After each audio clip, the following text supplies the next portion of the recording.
And I'll tell you a little bit about my story, how we got here. I don't know, all of you guys are familiar with us. My name is Jason Martin. I'm CEO, co-founder of Tree of Life Seeds.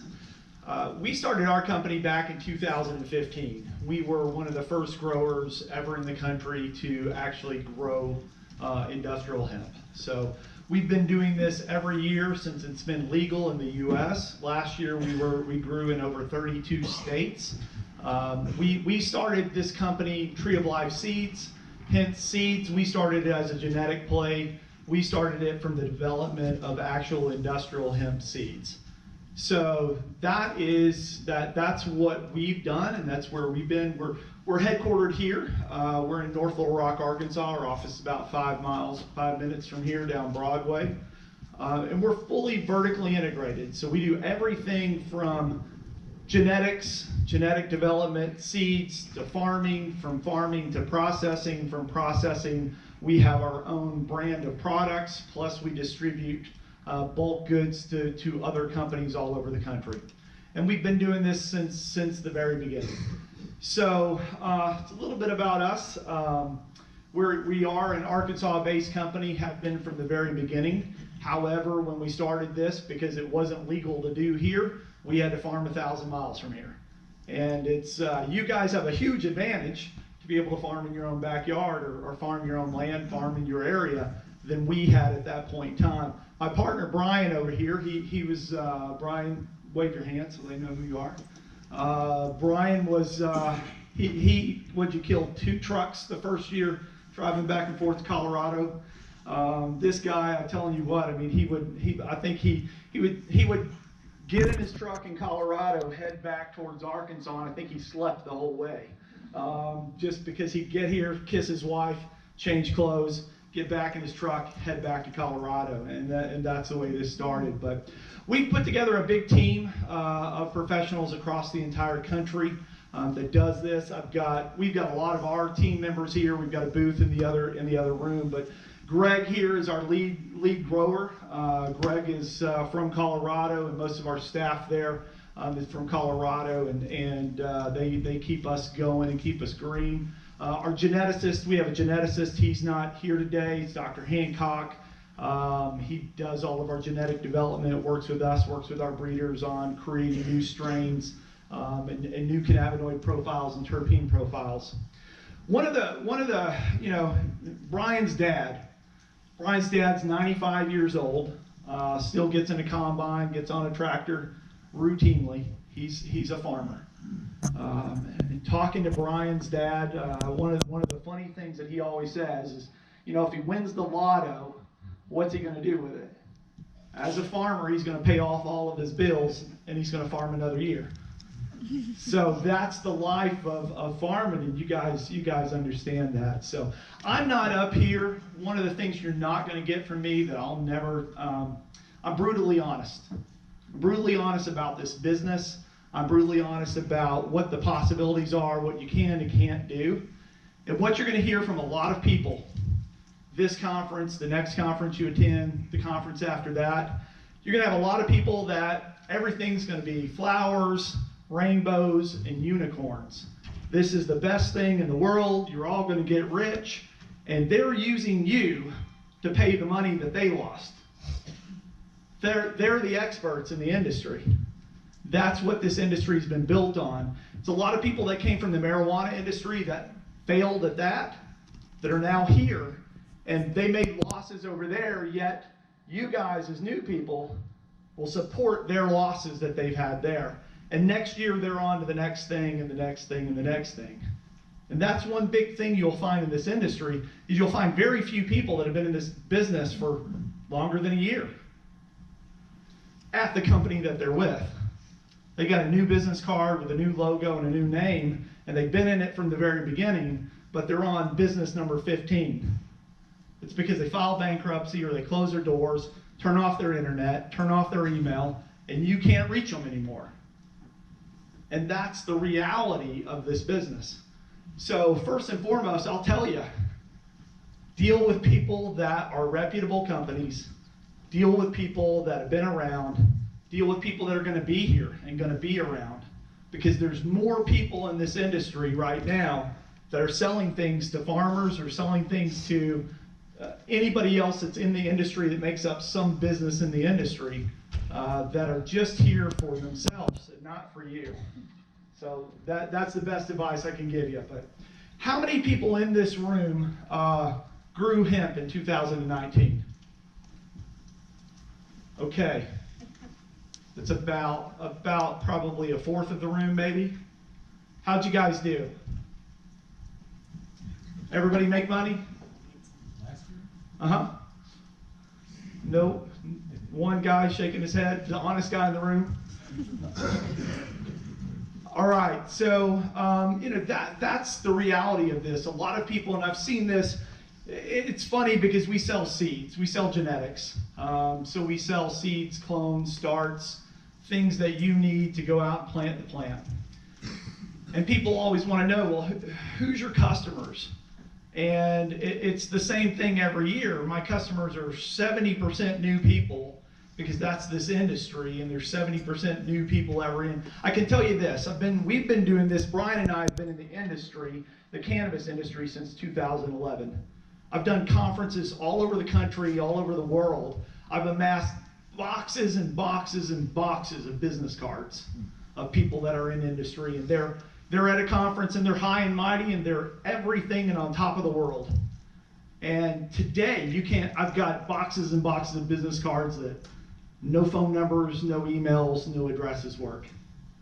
And that's the reality of this business. There's a lot of people that are here to take advantage of other people. So, if you're going to deal with a company that has an office. Deal with a company that has been in business, that you can check references and know who they are, regardless of what it is that you're purchasing from them, whether it's an insurance policy, whether it's it doesn't matter. If you're going to buy seeds, trays, if you're going to buy anything from a company, make sure they're a real company before you write them a check. Some of the things that you guys may have heard yesterday, and if you didn't, I'm going to spout these numbers to you, but everything in this industry took about an 80% price reduction in the last 12 months. So that's okay, 12 months. We were selling, when we started first year, we were selling biomass for $1,300 a pound. Today it's 6 to 7. So you look at 2015 to 2019, it's fallen from $1,300 a pound to $6 to $7 a pound. Now, most of you that grow soybeans, corn, rice, or whatever, you're like, wow, that's awesome, $7 a pound? Those are good numbers, but this is a lot of work, it's hard, it's not the same thing that you're already accustomed to doing. So biomass right now, so we in 2016, no one knew in 2015 how to price biomass. What was the difference in value from a good crop and a good farm to a bad crop? It was like, oh, we've got crop. If you have crop, it's worth $1,300 a pound. How many of you in here are looking at farming or have farmed for cannabinoids, CBD production? CBG production. Okay. What about the rest of you? Fiber? A couple of fiber. So in the industry, cannabinoid production is right now is where the infrastructure of the industry is. It's growing hemp for CBDs, it's growing hemp for CBG, it's growing hemp for other cannabinoids or terpene profiles. That's where the real support and infrastructure for this industry currently is. So I'm going to talk to you about numbers, and I'm going to talk to you, the numbers that I'm going to give you are really based off of cannabinoid value and not fiber. Fiber is coming. It's an industry that people are investing in right now. Some technologies are coming back from China that have been over there for a long time. They're coming back to America. We're building an infrastructure here for fiber, and that will build out over the next 2 to 3 years. But right now, from an infrastructure standpoint, the only real infrastructure you have right now for industrial hemp at a large scale is cannabinoids. So I'm going to talk to you about CBD. It's the only thing that there really is a market out there for at a national level, where there's actually pricing indexes and folks keep up with it at a whole national level. So on biomass right now, one of the things back in, again, 2016, to try to set our genetics aside from genetics that were coming in from Canada or genetics that were coming in from Europe, there were really no CBD values in those genetics that came in from out of the country. So you saw genetics that had 2% CBD, 3% CBD, 4% CBD, and most of the states were requiring farmers to import seeds to grow from. They were like, well, there's no seeds in America that are certified that can be sold to farmers and be guaranteed a return for what they're doing. So it was a challenge. So one of the things that we had to do is we had to go into, actually started the process in Nevada. We worked with Nevada for 2016 when they weren't legal, and we tried to set up a pricing structure where hemp biomass the value was set on the percentages of CBD or total cannabinoids that were in the plant, the percentage of CBD per pound, and that way someone that's selling hemp from Canada or Europe that's coming out of the field at 3 or 4%, it's worth whatever dollar amount times that 3 or 4%. If you're growing stuff like we created with cherry wine, where you're hitting 10, 12, 14% back in those days, obviously to the farmer, that hemp was worth 3 times as much as the hemp that came in from out of the country. The same thing to the processors. If you're thinking about being a processor, or you are in the processing industry, your cost to run the hemp through your equipment is the same cost, no matter if you're running a 4% through or a 14% through.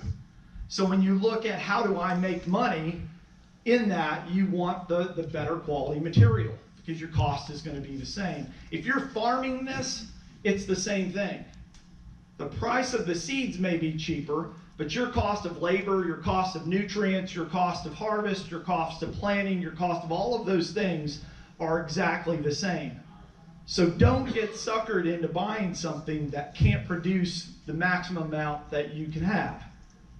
And we see that every single day across the country. Everybody wants to save money, everybody wants to cut corners, they want to go in, and then at the end of the year, oftentimes they either grew marijuana or they grew fanola or some fiber strain thinking that they were going to get 10, 12, 15% CBD. So don't cut corners, don't buy, the guy out here in the parking lot with a trench coat, seeds for sale. Don't see that guy. And he's everywhere. He's on the internet, he's at every convention. He's got $500 or $1,000 for a trade show booth. He's the expert because you guys don't know any better. And I've been there.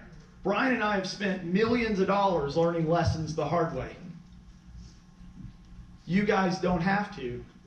So crude biomass right now is selling at it's roughly 70 cents per percentage point per pound.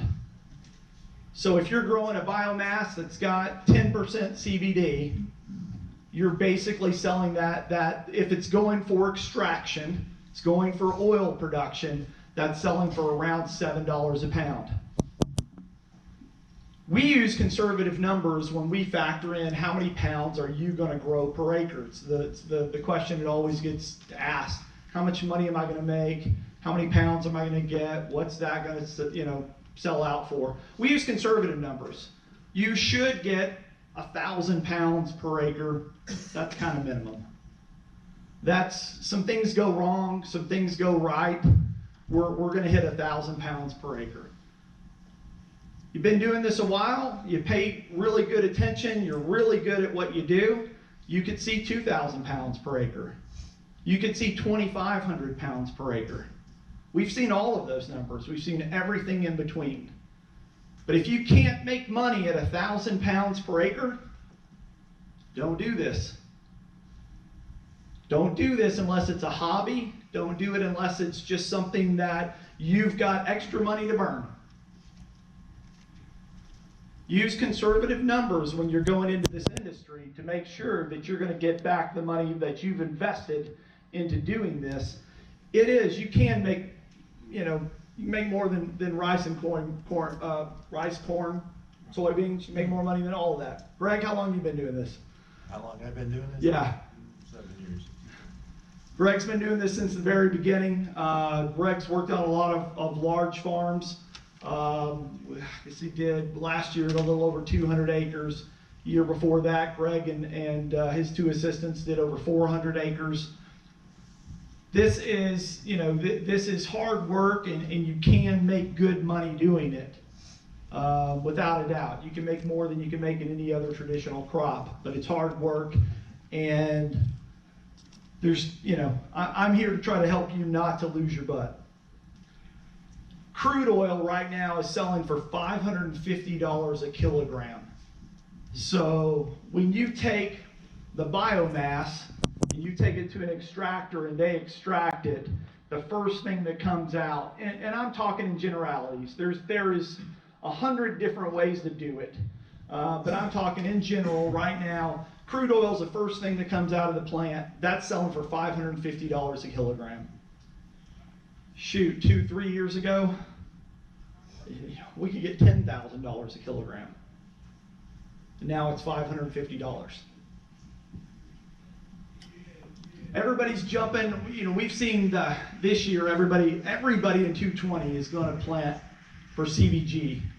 Everybody, CBG, CBG, CBG, that's a thing, that's a savior. That's going to be the thing that is, I'm going to not have to worry about these numbers.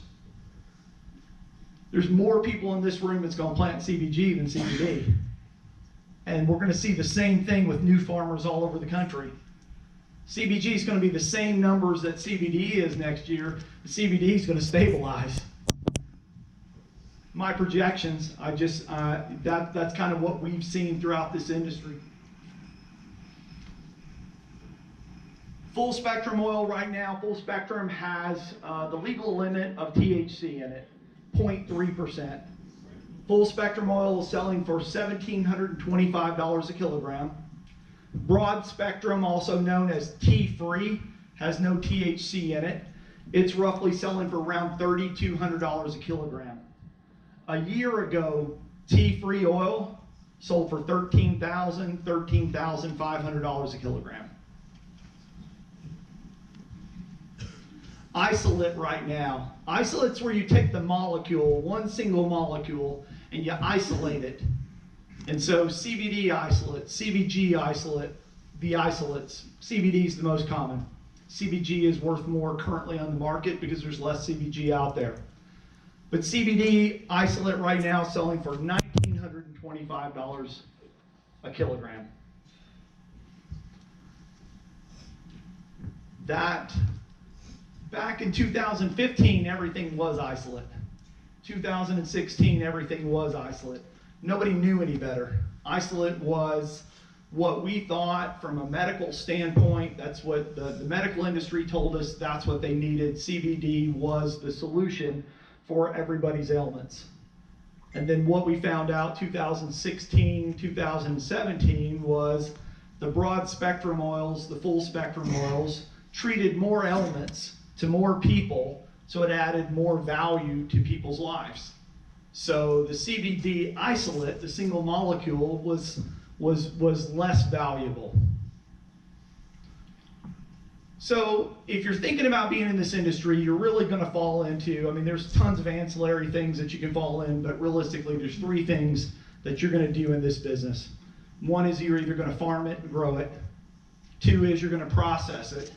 You're going to be a processor for a farm or multiple farms. Or you're going to be a manufacturer of products based on those bulk goods. Those are the 3 most common things that people that get into this business or this industry, those are the things that they do.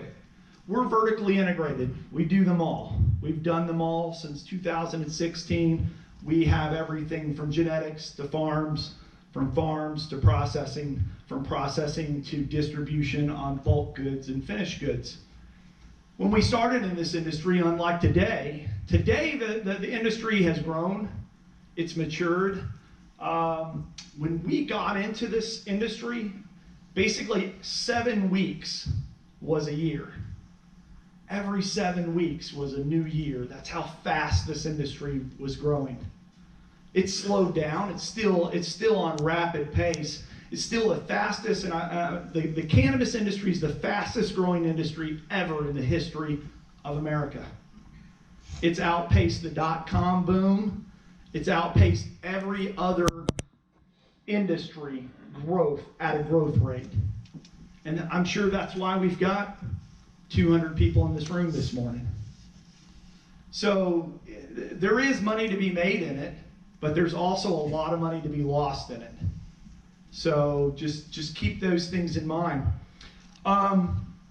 If you're a farmer, you're going to be the farmer, you're going to be a grower. The key things that you need to know. A, how does this fit in with your current farm? Let's not go in and, if you're thinking, hey, I've got 25 acres and I'm going to go spend $1 million on a new combine to do this, and we're going to be good. The bank's going to own your stuff soon.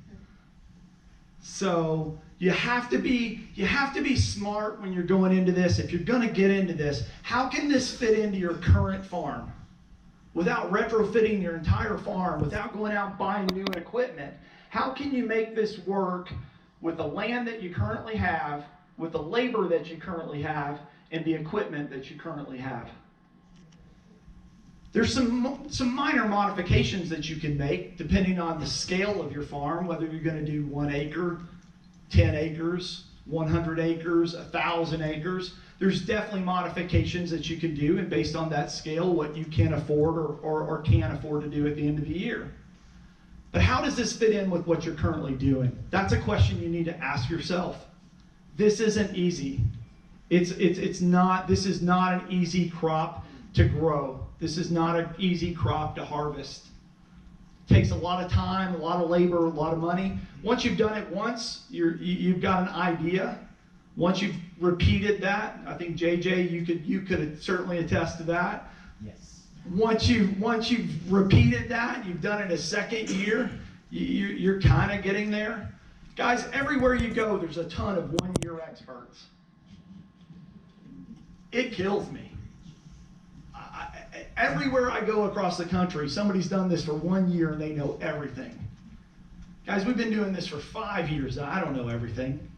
There's things that come up every year that we've never seen before. You have to know, if you're going to be a farmer, how does it fit into your current farm? Where are you going to get your genetics for? What are you going to grow in the first place? What's your purpose of growing? Work backwards. Am I going to grow for CBD? Am I going to grow for CBG? Am I going to grow for fiber? Why? Why am I going to do this? Just because my neighbor is? Your neighbor's going to go broke. They don't have a plan. You certainly will. So what are you going to grow for? Why are you going to do it? Do you have a buyer? Is there somebody that's going to buy your crop already that you've already discussed that's going to take it off your hands at the end? And what do those terms look like? And here's the big thing, because, last week Jen Canna and Atala Holdings and 2 or 3 other big guys just filed bankruptcy. They left 800 farmers going, hey, how do I get my money? We've had the same thing happen to our company year after year after year, where folks have filed bankruptcy on us, owing us a lot of money. If you're the farmer and they owe you money and you went and put your whatever at bay, and you're not going to get paid for that crop, that's this market, even though it is now, it's about 19 weeks. Every 19 weeks is a new year. It's not 7 weeks anymore. We've matured a little bit. But with that being said, the thing about this industry is it's still volatile, guys. It is. The prices are falling like a rock. I think they're stabilizing. I think we're honestly going to see some stabilization right now.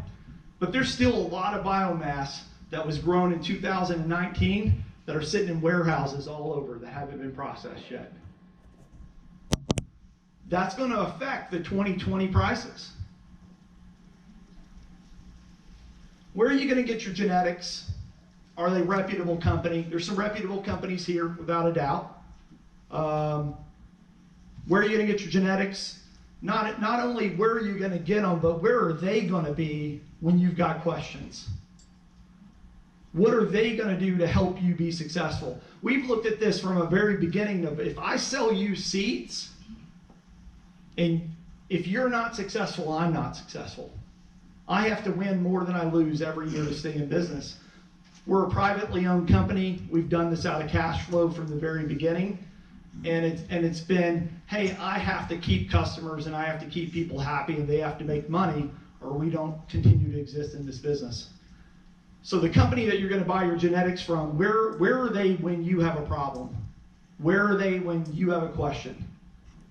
Do you have support? Do they have support? Do they have people on their staff that have done this? Do they have people on their staff that have done this multiple times? Do they have a staff? Or is it a guy selling them out of his pickup truck? Over and above the seeds, you're going to plant it. What labor do you have? Harvesting this thing is not easy. Harvesting this thing is the most complicated thing. So, are we going till 10? We're going 15 till 10. 9:45? Perfect. Who do you have for labor? What's your labor look like? Are you doing 1 acre? Can you bring in 6 people and get it out of the field before it molds? Before it goes hot? One of the big things, and I have to really consolidate right now, but one of the things we've taught people from the very beginning, everybody that's bought seeds from us, or anybody that just talks about, hey, they're in this business, guys, it's not the state's responsibility to make sure that you comply with the laws. It's their job to enforce the laws that are there. It's not the state's job to make sure that your crop isn't hot. Guys, this plant is genetics by environment. I can give you the best genetics that are available. Other companies can give you the best genetics that are available. And Mother Nature can throw it a curveball, and it can do something it wasn't designed to do, to survive. So THC, 0.3%, that's the legal limit. If you're a farmer, it's not the state's responsibility to make sure you don't go over that. It's your responsibility. If you guys don't get anything else I say here today, it's your responsibility if your crop goes hot. 0.3 is the limit. Week 5, when you start flower, Steep Hill will run your test for $50. I use them. There's a ton of other testing agencies out there. I think you're going to see Brandon later today. $50. You've already got thousands or tens of thousands or hundreds of thousands of dollars tied up in this crop, that you're growing. Why are you not going to test it? Send it off for a third-party test. Week 6, the same. Week 7, the same. Week 8, the same. Keep a journal. Know where that's trending. Because if Mother Nature throws you a curveball and you have to call the state and go, hey, I need you to send out an inspector, inspect my field and give me a test so I can take it down, that's your responsibility. You're the farmer. So don't grow marijuana unless you have a marijuana license. Jake, you're good. It's 10 o'clock. I was wrong. Okay. But I think there might be some questions out here. Awesome. Processing. So you're either going to grow, you're going to process. Other things are, guys, this industry is new to Arkansas. We've got 1 year behind us. It's not new to Colorado. It's not new to Oregon. Tennessee had 8,000 licenses last year. It's not new to a lot of other states.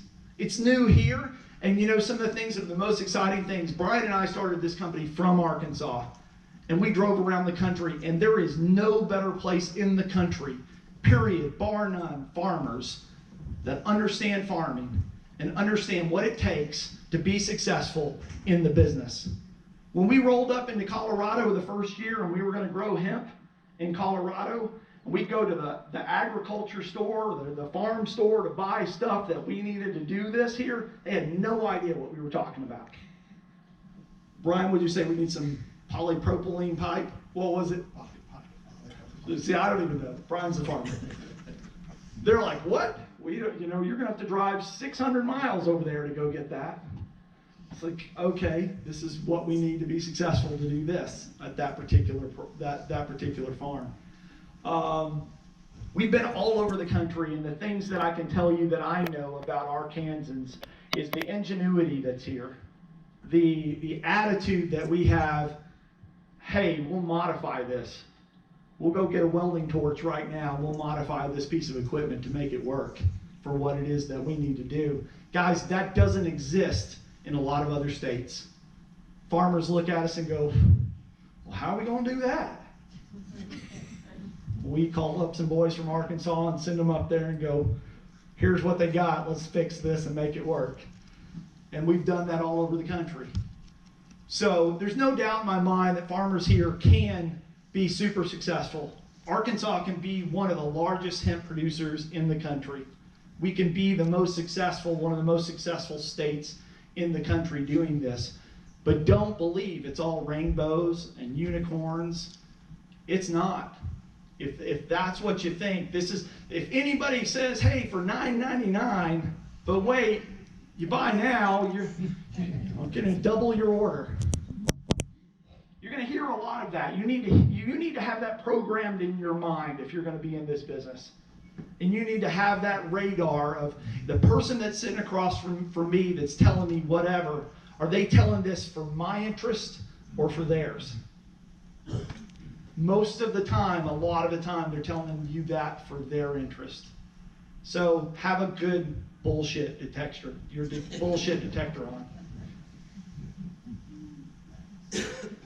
If you're going to process, there's a lot of different ways to process hemp. I mean, you can do it with ethanol, you can do it with CO2, you can do it with rosin press, you can do a lot of different things.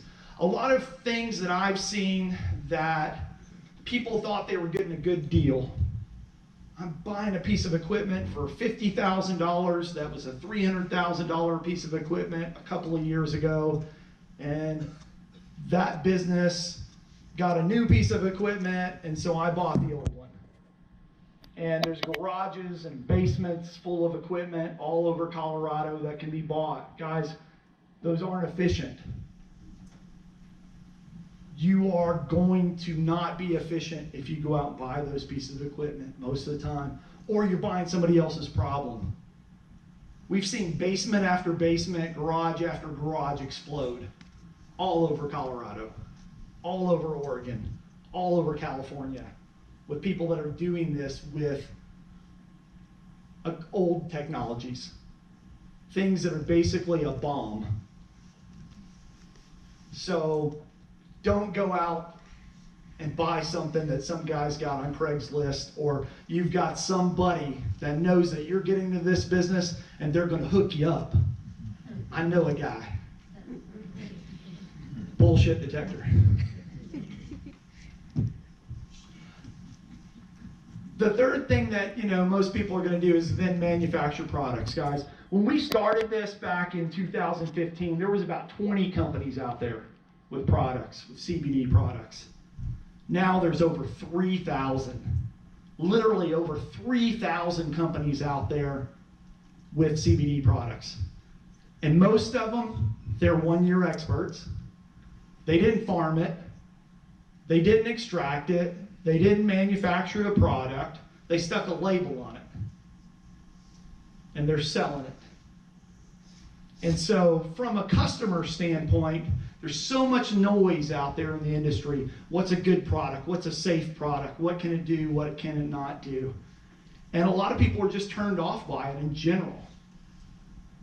There's going to be some things that are going to change that. I mean, the FDA will come out with a ruling and go, hey, here's how things have to be labeled and have to be inspected and have to be certified. And what you say on the bottle or what you say in your ads have to be real, or there's penalties. That doesn't exist today. The only thing that we can't do as a manufacturer, the only thing I can't do is say, hey, this is going to treat you. This is going to treat your ailment. But other than that, unless I'm a reputable company and an honest person, I can tell you that there's 5,000 milligrams in my bottle, and I can sell it to you for $14. Bullshit detector, guys. If it's too good to be true, it is. To manufacture a good product in this industry, to do it at a pharmaceutical grade level, to do it in an FDA certified lab, to do it in a GMP lab. Most products today are not manufactured to those standards. I don't care what the companies tell you. I've seen these places. Walked in them, walked through hundreds of them.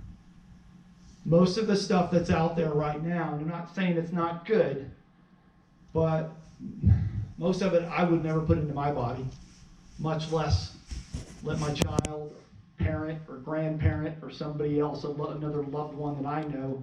You know, we have a saying around the office, it's funny, it's, you know, friends don't let friends buy CBD at gas stations.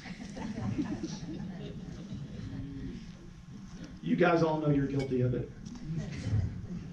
I've got a lot more. I can talk on any subject in this industry, start to finish. I can answer any question. We've been doing this for a long time. I want to help other people that want to be in this industry. That's the purpose. Our purpose of our company is to serve others. It is, if I can help you be successful at what you're trying to do. Sure, I have to make a living. I have to be profitable at that. I can't do this for you for free. But if I can help you be successful and help you not make as many mistakes, not make as many errors, have a place for your products to go that you can sell it, monetize your crop and do it again next year and next year and next year, that's what we're here to do. We've got a booth in the other room. Brian, we've got a big staff here. Let's open it up for questions for a few minutes. We got one over here. Okay. You're talking about a lot of the biomass that's being stored right now, and you think that prices are stabilized.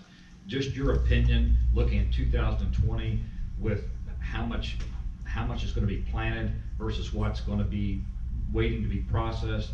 What do you think that the prices look like given the supply and demand for 2020? That's a great question, and I use this around the office all the time. Here's the magic 8 ball. Prices look good. You know, I can't know that. I can't stand up here in front of the room and go, guys, they're not going to fall more. I can tell you that I know that there's an amount of money that we have to make to be in this business, to do this. There's a lot of companies out there that have raced this to the bottom. How cheap can I make a product? How cheap can I sell a product? How cheap can I sell a seed? How cheap can I sell a clone? How cheap? And they've raced the prices to the bottom. Guys, that's not good for anybody. I think biomass, even though there's millions of pounds of biomass sitting in cold storages all over the country right now, I think we are going to see, we talked to a guy last week that has 1,100,000 pounds sitting in storage right now, and he said, you know, I've been offered $7 a pound for all of it, and he goes, I'll let it rot. It'll sit there, because not that he's not making money at that, but he's not going to dump 1,100,000 pounds on the market at that price, because that's not what we're in this for. I have a question over here. My question is actually for your farmer. Do you guys use a combine for harvesting? If so, what kind of header are y'all using? Are there any modifications? And are you seeing any issues running the hemp through those machines? There's a lot of different tools and implements out there to do it. So it depends on, again, the most important thing is the scale. What's the size of the farm that you're going to do? What equipment's already there that might be able to be modified? Or based on the scale, what new equipment needs to be purchased? But what we do with everybody is sit down with you on a one-on-one and figure out what your needs might be, and just give you honest, free advice from that. But your needs and your wants are different than everybody else's in this room. So there are equipment out there. There are double headers that can be purchased. There's a lot of different things that's being used, but it depends on your need. If you're growing 2,500 acres, what equipment, or 25 acres versus 2,500 acres, what equipment do you have right now that might be able to be modified? Or is it 6 guys and a side-by-side and a trailer with a pole saw? Because that's most common. Yes, sir. Do you process for fiber now? We do not process for fiber. Are you thinking about the, future? We're in discussions with a lot of different people. We have fiber strains that we've worked on. We've got genetics for good fiber that produces good fiber. We've done that for a while from an R&D standpoint. We were on the phone, I guess, 2 days ago talking to some folks in South Carolina that are looking at converting over some paper plants there and some building material plants that are there currently to be able to use fiber. It's still a little early. The largest fiber plant in the country, the largest hemp processing plant in the country, period, is in West Texas. And they do fiber, and that just went in. Yes, sir. Back to your question, about the question about the product in storage, the biomass. How much of that biomass do you think is actually marketable? That has mold, not low CBD? How much? That's a great question. That's a great question, and it's really, it's in my gut would say probably 50% of it that's out there is good hemp. It's good CBD. It's been, the thing is that it's in cold storage. So there becomes a point in time where the cost of keeping it, your OpEx, it doesn't make sense to keep the refrigerators turned on. Yeah, but I know there's a lot in dry storage, dry storage. If it's in dry storage, it's degrading every day. So I can take you to stuff that's been in dry storage since 2018, and today it's powder. Justin, I got 2 simple questions. When you're talking about biomass, are you talking about flower or are you talking about the whole plant? Well, for cannabinoids, if you're doing CBD, you're doing CBG, it's the flower. Okay. It's the flower and the leaf material around the flowers. Okay, and then when you're talking about testing, you're saying test every week. But I understand that once you pass that 0.03, there's no going back down. So what's the point to keep testing? Well, there is none. But the point of testing is not to go over 0.3. What can you do to not mean what? You can cut it. Oh, Once you cut it, it ain't gonna grow anymore. Thank you. Who's got another question? That 0.3, is there a buffer in there like? He wants to figure out how far can I break the law. The question was, is there a buffer in there at the 0.3? It's the state's discretion. Arkansas actually does. I'm not going to speak to it. I'm going to let them speak to it. And James, I think JJ's going to talk a little later on those things. Brandon's going to be here this afternoon. He owns a testing lab. I think he's on the schedule. I'll leave that. Those are experts, but the answer is yes. The answer is yes, but I didn't say it. Okay, is there any other questions for Jason? No, great job, Jason. All right, yeah, very good, thank you. All right, folks, we're gonna take a 15-minute break.